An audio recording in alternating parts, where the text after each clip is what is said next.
Anastasia, estrenada en el año de 1997, producida por la 20th Century Fox y dirigida por Don Bluth y Gary Goldman.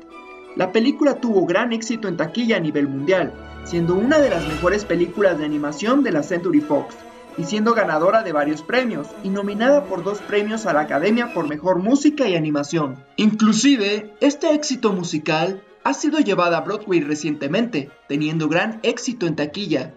La película gira en torno a Annie, una chica amnésica de 18 años que resulta ser la gran duquesa Anastasia Romanoff, después de que ésta, a los 8 años, escapó junto a su abuela de la ejecución de su familia, después de que el malvado Rasputín hiciera una maldición que azotaría a Rusia en una revolución.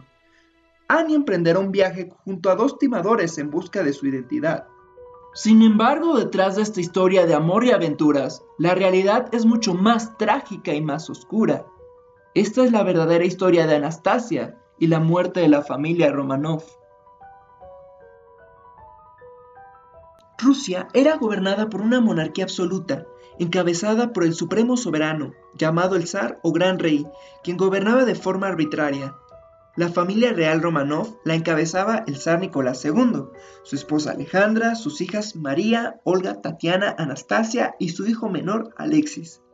El zar, su familia y la nobleza vivían en grandes riquezas sin demostrar interés y bienestar por el pueblo. Millones de campesinos y obreros eran explotados de formas inhumanas en haciendas y fábricas con jornadas de hasta 15 horas de trabajos pesados, con salarios insuficientes para mantener sus necesidades y las de sus familias, viviendo en pésimas condiciones. En el país, las doctrinas marxistas, es decir, el socialismo, estaban cobrando fuerzas y popularidad, formando un pacífico bando representados por algunas personas conocidos en Rusia como los mencheviques, o los minotarios, quienes ejercían presión a la monarquía rusa. Desde 1914, el mundo atravesaba la Primera Guerra Mundial. En esta, Rusia estaba perdiendo importantes batallas en contra de Alemania. Esto implicaba grandes pérdidas económicas, llevando al imperio a la quiebra. El imperio atravesaba por un periodo crítico y fuertes tiempos de hambruna.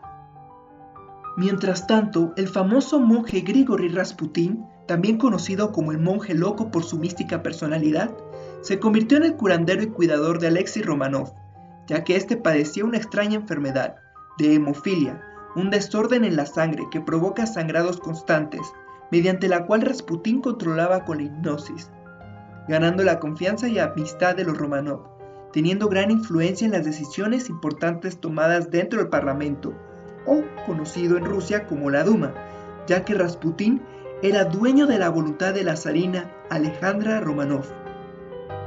Esto provocó un gran escándalo, llegando a pensar y a acusar a Rasputin de ser un espía alemán y de influir política en la zarina, quien era alemana. Rasputin fue asesinado posteriormente por miembros de la Duma.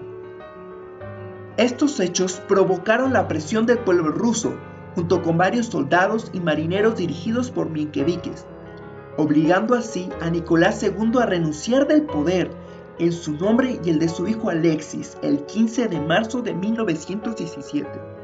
Entre exsoldados y antiguos miembros de la Duma, se organizó un consejo representativo de la clase trabajadora, conocida como la Soviet, estableciendo una república, con Alejandro Kerensky en el poder, convirtiéndolo en el primer presidente ruso. El gobierno provisional le dio a Nicolás Romanov y a su familia arresto domiciliario en un lujoso palacio de verano, el Palacio de Alejandro Tsarskoye Selo, al sur de San Petersburgo, en donde estaban reuniendo a la antigua familia imperial. Alejandro Kerensky y el gobierno provisional no cumplían con reformas que beneficiarían al pueblo, provocando serias manifestaciones. Kerensky entonces trasladó a los Romanov en agosto de 1917 a su antigua mansión en la ciudad siberiana Tobolsk. Lenin, un antiguo exiliado del Imperio ruso, encabezó revueltas junto al pueblo, levantándose en armas y así formando un ejército de bolcheviques, conocidos como los mayoritarios. Tomaron la antigua capital de Petrogrado, hoy San Petersburgo, obligando a Kerensky a salir del poder y a huir del país. Este levantamiento se le conoce como la Revolución de Octubre, la verdadera revolución comunista roja. que destruyó el antiguo régimen monarca y convirtió a Rusia en una república federal comunista, dirigida por la clase obrera trabajadora, proclamando a Lenin su primer ministro. Tras esto, se endurecieron las condiciones de arresto de los Románov, y las discusiones sobre su hipotético juicio se volvieron cada vez más frecuentes. Lenin organizó unas elecciones para elegir una asamblea constituyente, en la que el partido bolchevique perdió contra el Partido Social Revolucionario. Entonces Lenin canceló la asamblea, desembocando una verdadera guerra civil entre el Ejército Rojo, dirigido por bolcheviques, y el Ejército Blanco, dirigido por fuerzas anticomunistas. Entre abril y mayo de 1918, la familia Románov junto con algunos sirvientes fueron trasladados bajo la custodia del Ejército Rojo a Ekaterimburgo, a la Casa Ipatiev, conocida como la Casa del Propósito Especial. El Ejército Blanco amenazaba en tomar Ekaterimburgo, por lo que creció el miedo de que los Románov cayeran en manos del Ejército Blanco, ya que la familia podría convertirse en símbolo de lucha. A mediados de julio de 1918, las fuerzas de la Legión Checoslovaca se aproximaron a Ekaterimburgo para proteger al ferrocarril transiberiano, del cual tenían control, lo que cundió el pánico entre los bolcheviques. A la medianoche del 17 de julio de 1918, el comandante de la Casa del Propósito Especial, Yakov Yurovsky, ordenó al médico de los Románov que los despertara y que se vistieran con el pretexto de que los iban a trasladar a un lugar más seguro. La familia junto con sus sirvientes fueron llevados al semisótano de la casa. Los soldados le dijeron que debían esperar a la llegada del camión que los iban a trasladar. Unos minutos después llegó un escuadrón de ejecución de la policía secreta del Ejército Rojo y el comandante Yakov leyó en voz alta frente a la familia y a los sirvientes la orden de ejecución contra Nicolás II y su familia. Los gritos y el pánico se apoderaron de la habitación. Nicolás con mucho terror volteó a ver a su familia. Olga y Alejandra recibieron los primeros disparos, seguidos por Nicolás con un disparo al torso y al pequeño Alexis con 2 disparos en la cabeza. Después Tatiana fue alcanzada. María y Anastasia se cubrieron en un rincón.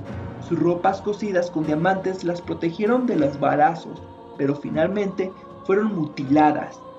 Después de la inesperada masacre, los cadáveres fueron tomados y escondidos en otra parte.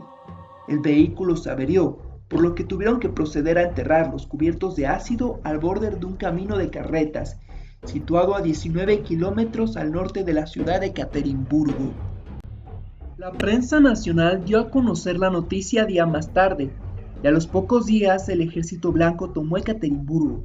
Sin embargo, el Ejército Rojo tuvo la victoria en la Guerra Civil, formando hasta 1923 la Unión de las Repúblicas Socialistas Soviéticas, o la URSS. Años más tarde, una mujer llamada Anna Anderson atrapó la atención de la prensa y del mundo al mencionar de que ella venía de la familia Románov y decía ser la auténtica Anastasia Románov y que por seguridad había cambiado su nombre, continuando así con una vida normal.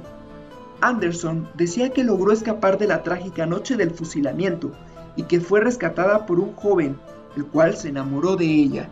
Esta historia resultaba muy poco convincente para muchas personas, ya que más bien parecía un cuento de novela, pero para otras personas resultaban muy reales esas historias. Pero los parientes de los Románov nunca la reconocieron como su pariente. Anna Anderson murió a la tercera edad en los Estados Unidos. Se le realizó pruebas de ADN y no concordaban con ningún pariente de los Románov. Lograron descifrar su identidad. En realidad era una polaca llamada Franziska Chamkowska, que después de estar en cautiverio en un psiquiátrico por un intento de quitarse la vida, cambió su identidad. Sin embargo, la ex emperatriz rusa y duquesa danesa María de Hesse, la mamá de Nicolás II y abuela de Anastasia, no llegó a tener ningún encuentro con Anna Anderson, ya que había muerto antes de saber de su existencia. Fue hasta en la década de los 90 cuando exhumaron y descubrieron los cuerpos de la familia real. Tras pruebas de ADN descubrieron que faltaban los de Anastasia y Alexis, descubiertos años más tarde en la otra fosa a kilómetros de la primera fosa. Finalmente fueron reunidos y sepultados apropiadamente por la Iglesia Católica y descendiente de los Románov, abriendo un juicio justo a Nicolás y a su familia contra el comandante Yakov, a pesar de que éste estuviera muerto. La casa Ipatiev fue demolida y hasta el año 2000 sobre ella se construyó la iglesia sobre la sangre. ¿Y quién eres tú? Así que las historias de que Anastasia logró escapar de la ejecución quedan descartadas, convirtiendo a Ana en una de las impostoras que afirmaban ser Anastasia Romanov. De hecho, en 1956 fue estrenada la película Anastasia protagonizada por Ingrid Bergman y distribuida por Fox, que cuenta la trama de un exiliado ruso en París que se encuentra con una chica que sufre amnesia, que tiene un gran parecido con la duquesa Anastasia, que se cuenta fue la única superviviente de la familia. Sin embargo, es la abuela de la verdadera Anastasia quien puede decidir si es ella o no la auténtica Anastasia Romanov. Sin embargo, existen otras adaptaciones y documentales que cuentan la verdadera historia de la familia Romanov, como la película de 1971, Nicolás y Alexandra. ¿Y tú, ya conocías de esta historia? Házmelo saber en la caja de comentarios. Nos veremos para más videos.